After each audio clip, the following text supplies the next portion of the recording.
guys! Araw ng paglilinis ngayon.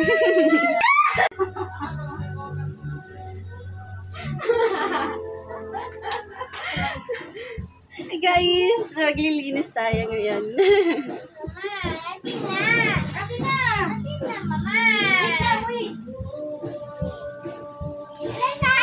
Parang may naamoy ako hindi maganda. Nangangati na nga ang person, so for the ligo-ligo naman pag may time. Hello! Hindi man nakita si Dax, maglilinis lang. Oh, yun na.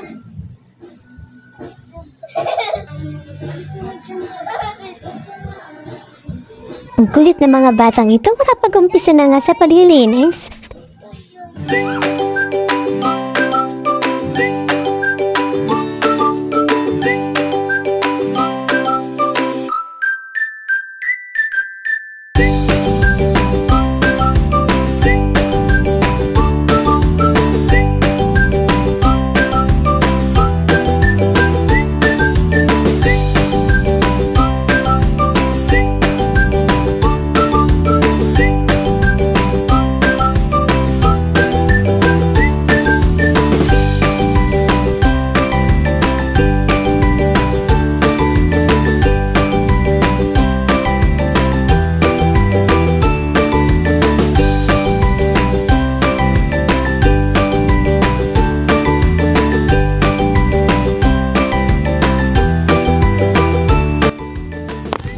Sa mga hindi po nakakaalam kung ano po yung nilagay ko sa aking mukha, ay mag-comment na lang po kayo. Salamat!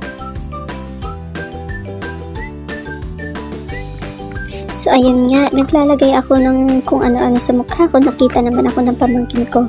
At nagulat nga ako, akala ko kinain na yung buhok niya ng electric fan. So ayun, pahid-pahid muna sa mukha. For the kinis mo na ang person, guys.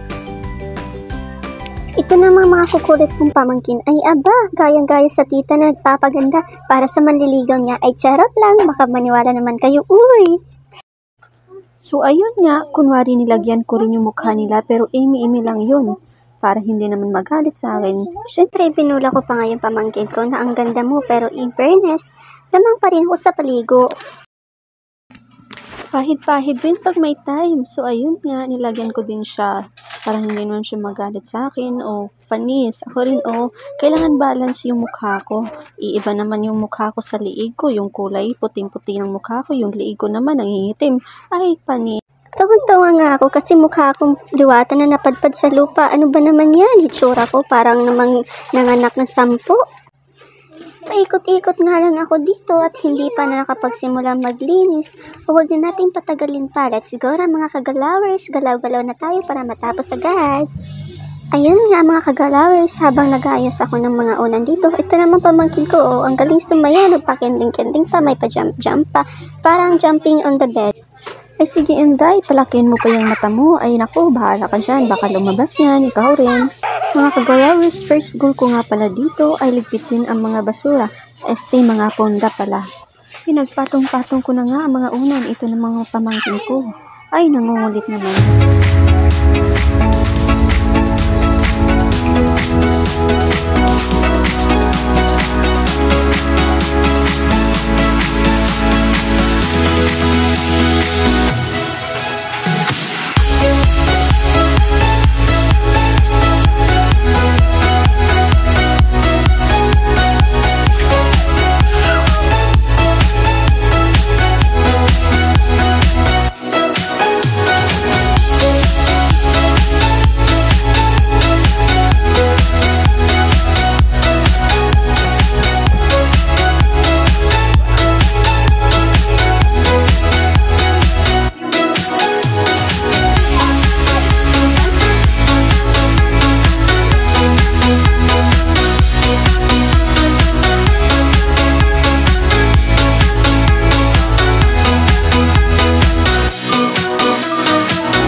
The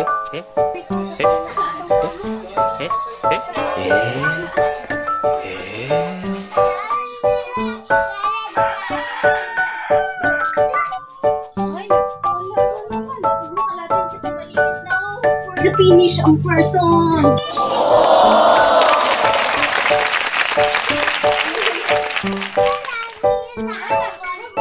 Kalatin ka para matapos na si Mama.